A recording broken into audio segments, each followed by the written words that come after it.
Berbaliklah kepada Allah. Itu adalah perintah Musa kepada orang-orang yang telah berdosa, orang-orang yang telah menduakan Tuhan. Karena Musa mewakili Allah berbicara. Dari pihak Musa adalah perintah, dari pihak Allah itu adalah ajakan. Allah tidak memerintahkan kepada orang supaya bertobat, karena bertobat perlu dari hati, bukan karena diperintah, bukan karena takut hukuman. Bertobat itu karena menyesal, karena merasa sudah kurang mencintai, sekarang mau lebih mencintai, maka bertobat. Itu tidak bisa diperintah, apalagi dipaksa. Meskipun dalam rumah tangga ada orang-orang yang memaksa pasangannya mencintai dia, dan ini tidak jalan. Nah, Allah menawarkan, artinya mengajak, juga bukan menghimbau. Kalau menghimbau orang boleh dengar, boleh tidak. Artinya saya harus mengajak orang yang berminat, orang yang mempunyai kemungkinan untuk diajak. Kita tidak mungkin mengajak orang-orang yang sama sekali tidak berminat. Misalnya orang yang suka ngopi di warung kopi, seharian di warung kopi.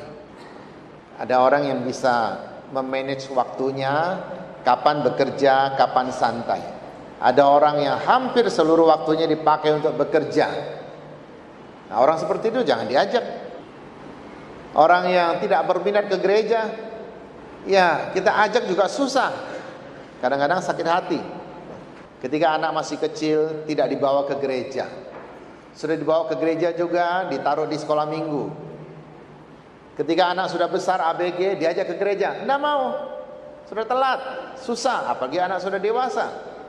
Ketika anak pindah agama, marah sama anak. Lalu peranmu di mana di situ? Engkau tidak mengajak. Maka Allah mengajak orang supaya bertobat. Ini adalah ajakan. Ajakan bukan paksaan. Ketika kita menanggapi ajakan itu, kita akan memperoleh hasil.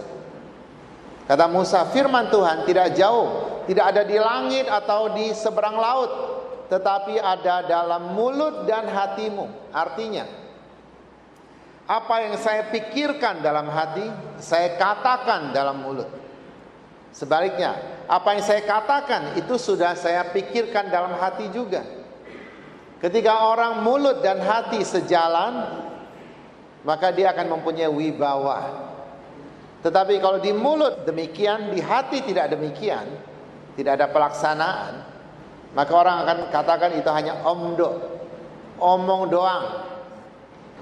Pertobatan itu harus dari hati kita. Kita mengakui kesalahan kita dan kita datang kepada Tuhan.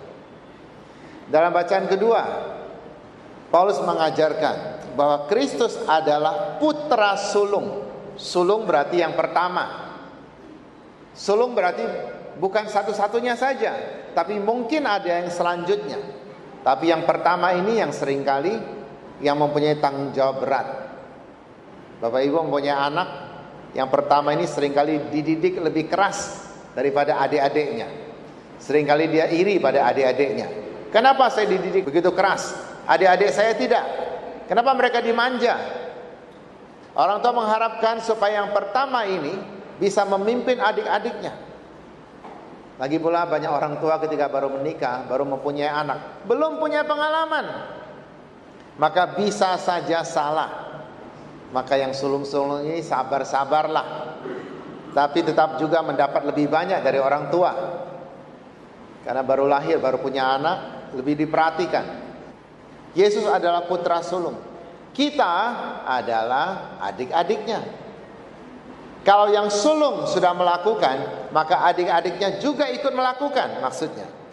Yang sulung dipermuliakan, maka kita dipermuliakan juga. Yang sulung memikul salib, maka kita juga memikul salib. Jadi kita tidak luput dari itu. Dengan kata lain, pertama, pengampunan ditawarkan oleh Tuhan. Kedua, Tuhan juga memberi kesempatan pada kita untuk menjadi seperti putranya, mempunyai kemuliaan seperti putranya. Dalam Injil hari ini kita melihat seorang ahli Taurat datang pada Yesus. Tuhan, bagaimana caranya memperoleh hidup yang kekal? Yesus katakan, apa yang kau baca di buku? Engkau kan ahli kitab. Dan orang ini tahu, hendaklah engkau mengasihi Tuhan Allahmu dengan segenap hatimu, segenap jiwamu, segenap tenagamu, segenap akal budimu. Yang kedua, kasihilah sesamamu manusia seperti dirimu sendiri. Tapi dia tidak tahu seperti diri sendiri itu apa. Kita semua mengasihi diri kita. Tidak ada orang yang tidak mengasihi diri. Kalau sampai ada orang bunuh diri, itu tidak mengasihi diri. Menganggap bahwa dirinya tidak ada gunanya lagi. Tapi bisa saja orang bunuh diri itu karena sedang gelap pikirannya. Kita juga tidak bisa terlalu menyalahkan. Gereja memang menolak orang yang bunuh diri dilayani dalam gereja. Artinya ketika dia meninggal, jenazah tidak boleh dibawa ke gereja. Itu kenapa? Bukan diskriminasi, supaya tidak memberikan contoh buruk saja. Nanti yang lain mengatakan, yang bunuh diri juga bisa didoakan di gereja. Kalau gitu, kita juga bunuh diri saja. Tentu kasus itu tidak banyak. Tapi kalau saya pasti akan melayani. Orang mati seperti apapun juga akan saya layani. Kenapa? Kita tidak pernah tahu pada saat dia menghembuskan nafas, apa sikap hatinya. Apakah dia bertobat? Kita tidak pernah tahu. Saya mengajar pada murid-murid saya, ketika ada orang bunuh diri, loncat dari lantai 7 misalnya, sampai lantai 6, angin besar ini turun, belum bertobat. Lantai 5 belum, masih marah dia, masih patah hati, masih sakit hati.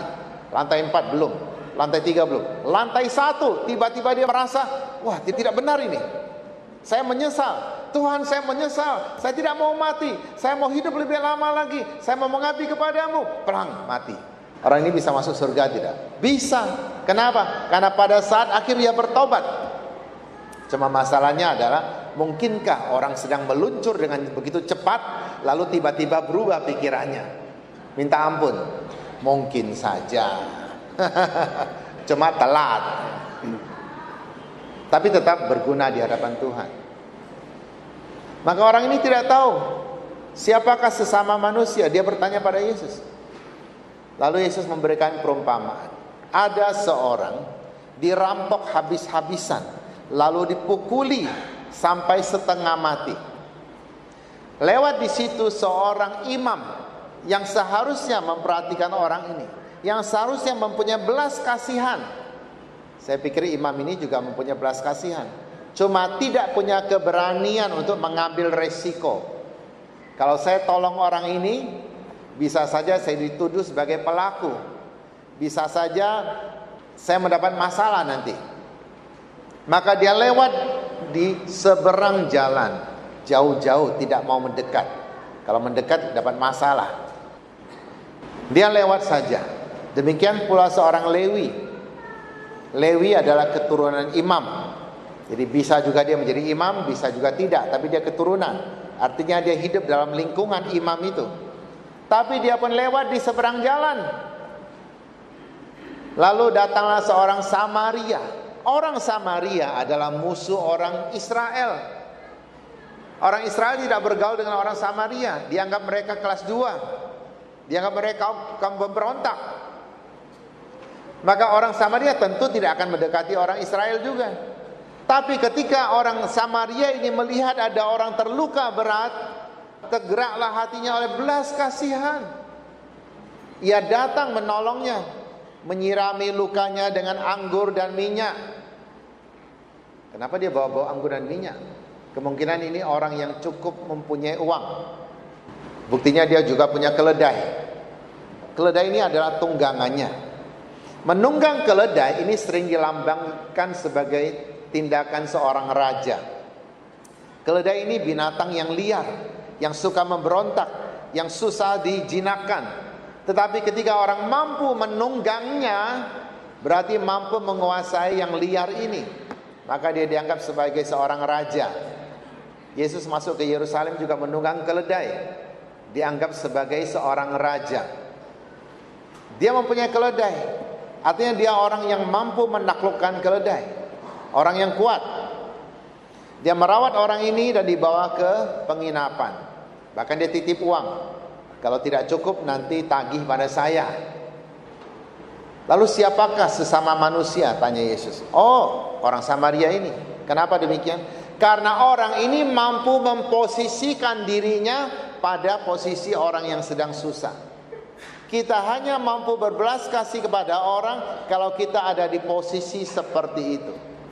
Kalau kita tidak pernah mengalami dan tidak ada di posisi seperti itu, kita akan anggap penderitaan orang lain remeh, gampang, enteng. Cuma gitu saja. Saya mengalami lebih hebat lagi. Justru kita sudah mengalami, kita bisa tahu posisinya. Terkadang kita sulit menerima kelemahan orang lain. Karena apa? Karena kita tidak mau memposisikan diri kita dalam posisi orang itu. Kita anggap semua orang harus seperti saya. Seperti saya pun kita masih ada banyak kelemahan. Tidak mungkin semua kelebihan. Kita mempunyai kelemahan. Maka ketika kita mampu menyadari itu, ketika ada orang lain yang mempunyai kelemahan juga, kita mampu memakluminya. Nah, orang Samaria ini memposisikan dirinya pada orang yang susah. Seandainya saya terluka dan setengah mati seperti itu, saya juga berharap ditolong orang. Maka ketika saya melihat ada orang terluka seperti itu, saya menolongnya. Beda dengan imam tadi itu. Dia hanya lewat di seberang jalan. Karena mungkin dia merasa dia tidak akan mengalami hal seperti itu. Dia tidak perlu ditolong. Imam dan orang Samaria ini, saya pikir juga ada dalam diri kita. Diri kita juga adalah orang yang kadang-kadang terluka berat. Kadang-kadang kita sadar kita terluka, kadang-kadang kita tidak sadar. Ketika kita terluka berat, dalam hati kita terluka, entah oleh fitnahan orang atau perlakuan buruk orang kepada kita juga perlu ditolong. Tapi adakah imam menolong kita? Imam ini adalah kehidupan rohani kita. Ada orang yang punya kehidupan rohani yang nampaknya luar biasa. Retret di mana saja dia ikut. Doa apa saja dia doakan. Bahkan doanya lancar sekali. Tapi dia tetap terluka. Kenapa? Karena doanya tidak berfungsi. Imam dalam hatinya itu tidak berfungsi. Imam dalam hatinya ini hanya ada di seberang jalan. Jadi tetap saja terluka. Orang Samaria ini apa? Itu adalah pengampunan, belas kasihan. Ketika kita tahu berbelas kasihan, maka kita pun akan disembuhkan, akan dirawat. Belas kasihan mampu menaklukkan segala macam keliaran, kekerasan. Ketika orang tua melihat anaknya nakal, orang tua tidak memandang seperti orang lain. Orang lain mungkin memandang itu nakal, harus dihukum. Orang tua berbelas kasihan. Tentu kadang-kadang menghukum juga, tapi dengan dasar belas kasihan. Ini anak saya, kalau bukan saya yang merawat, siapa lagi yang merawat? Orang lain tidak akan merawat dia. Sudahkah kita berbelas kasihan kepada diri kita yang terluka juga? Bagaimana caranya? Mengampuni. Tetapi seringkali kita menghindari jauh-jauh hal yang satu itu. Enak saja mengampuni. Kalau saya ampuni dia, nanti dia lakukan lagi sama saya. Lemah dong saya. Mengampuni itulah orang Samaria dalam hati kita. Itulah yang mampu menyembuhkan luka dalam hati kita. Terkadang kita ini terluka bukan karena orang lain, karena ulah kita sendiri. Suka menganggap orang lain lebih tinggi dari kita. Mengatakan orang itu sombong ya. Saya kasih tahu. Kalau kita mengatakan orang lain sombong, itu berarti kita mengangkat dia terlalu tinggi. Padahal dia sama dengan kita loh. Semua orang sama. Tidak makan ya lapar, tidak mandi ya bau, sama aja kan. Kurang tidur ya sakit nanti. Tapi mengapa kita katakan dia sombong? Sebab kita angkat dia terlalu tinggi. Kita anggap dia lebih tinggi dari kita. Dan itu pandangan yang salah. Kadang-kadang ibu-ibu ke pesta, temannya bawa tas mahal, dia bawa tas murah, dia taruh di bawah meja supaya orang tidak lihat. Engkau sedang merendahkan dirimu, lalu engkau angkat orang lain. Sombong itu bisa ada dua sebab. Pertama, kita angkat orang terlalu tinggi. Kedua, kita menyombongkan diri kita sehingga kita merendahkan orang lain. Kalau orang sombong sendiri, memang dia sudah sombong, kita tidak bisa apa-apakan dia. Tapi kalau orang kita angkat terlalu tinggi sehingga kita merasa dia sombong, kita bisa memperbaikinya. Jangan angkat dia terlalu tinggi. Kadang-kadang ada orang yang merasa risih. Kalau saya kumpul di sini merasa risih. Mereka kan orang-orang yang berduit. Mereka kan orang-orang yang berpangkat, sosialita. Saya cuma gini-gini saja. Saya cuma seorang ibu rumah tangga. Saya kasih tahu. Ibu rumah tangga jangan pernah mengatakan saya cuma seorang ibu rumah tangga. Sebab kita bekerja jauh lebih berat daripada yang lain. Hari ini kita merayakan ulang tahun WKRI. Mereka tidak hanya melayani di rumah, tetapi melayani di gereja juga. Dan WKRI ini bukan hanya ibu-ibu rumah tangga loh. Nona-nona pun juga wanita yang Katolik boleh ikut. Para nona ini kurang mau ikut yang wanita Katolik, katanya ikut emak-emak, nanti jadi emak-emak. Kita harus bangga emak. Siapa yang tidak punya emak? Emang kita lahir dari batu? Kan enggak, kita punya emak semua kok. Ada anak-anak yang malu kalau dibilang anak mama. Anak mama, anak mama. Saya kasih tahu, ketika orang mengatakan kau anak mama, engkau harus bergembira, bersyukur. Syukurlah saya anak mama. Yang ngomong anak babi. Syukurlah engkau punya mama. Mungkin yang ngomong tidak punya mama, karena dia tidak mengaku dia anak mama kan. Kalau dia anak mama juga tidak akan ngomong seperti ini. Jadi mari kita bersyukur. Kita mempunyai hidup yang mulia. Kita adalah makhluk mulia. Karena itu jangan pernah menganggap orang lain lebih tinggi dari kita. Orang yang punya tas mahal dan sebagainya waktu ke pesta, yang dia pamer-pamerkan. Kalau tas jelek taruh bawah meja, kalau tas bagus taruh di atas kepala. Pakai cincin bagus-bagus, begini-begini tangannya terus. Atau jam tangan, bentar-bentar lihat jam. Luarnya boleh kelihatan bagus, tapi dalamnya bagaimana? Mungkin dandanan keren, tas mahal, tapi di meja makan perilakunya ngambil makanan banyak-banyak, nggak dihabiskan. Orang belum dapat jatah, dia yang habiskan. Minum kuah, suaranya ribut luar biasa, seperti pompa air saja. Minum kuah ya pelan-pelan lah, minum satu sendok. Dia kayak pompa air, brong. Dandanan keren, perilaku tidak keren. Jadi tidak ada orang lebih tinggi, semua orang sama saja. Tetapi baiklah kita membuat diri kita pantas di hadapan Tuhan. Kalau ada yang terluka dalam hati kita, mari kita sembuhkan. Terlalu banyak doa tidak akan menyembuhkan. Hanya diri kita sendiri yang bisa menyembuhkan.